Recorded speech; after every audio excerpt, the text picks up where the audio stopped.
And China is influencing not just Nepal's relationship with India, but also its ties with America. At the center of this rift is an MCC grant. MCC stands for the Millennium Challenge Corporation. This is a very interesting story. This grant is worth $500 million. It was agreed upon in the year 2017.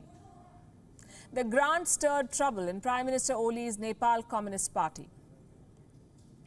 Some members of his party do not want the government to approve this grant. Why? Because they say the grant will dampen Nepal's blooming ties with China. That fragile is it?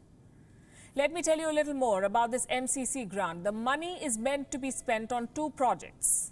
One is a power transmission line. The second is for road upgradation. The United States, according to this agreement, will pay $500 million. Nepal will have to chip in $130 million.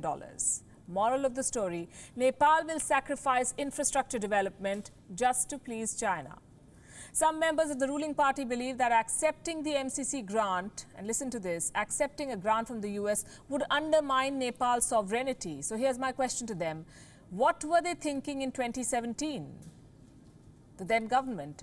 Why did Nepal sign up for China's Belt and Road project? That is when Nepal pretty much dished out its sovereignty to China. And China has only made inroads since. So much so that China can now influence Nepal to deny developmental aid from America. What will it dictate next? Bilateral relations, perhaps. Nepal is moving away from the US and from India. Not just moving away, also souring ties. This is exactly what China wants, some say. Its plan, in fact, is falling into place. Let me explain this. Xi Jinping visited Nepal last year, just after he came to India. And he pledged a $500 million aid. The idea was to counter the American aid, which is also for $500 million. Fast forward to 2020, Nepal's ties with India hitting rock bottom and Nepal's ties with the United States at stake. Does the government of Nepal not see this? It does. It is complicit in this capitulation. Prime Minister Oli's foreign policy is tilted towards China. There are no secrets there. The previous governments tried to strike a balance. Oli wants none of that. His leanings are clear and they're out in the open. But can Nepal afford this? The answer is no. Its economy is in danger, courtesy the Wuhan virus. There's been a dip in remittances. Tourist dollars have dried up. In times like these, the last thing you want to do is put all your eggs in one basket. But Nepal is doing exactly that. It's a disastrous move, steered by a dangerous ally. How much does Oli even understand China's functioning? Consider this.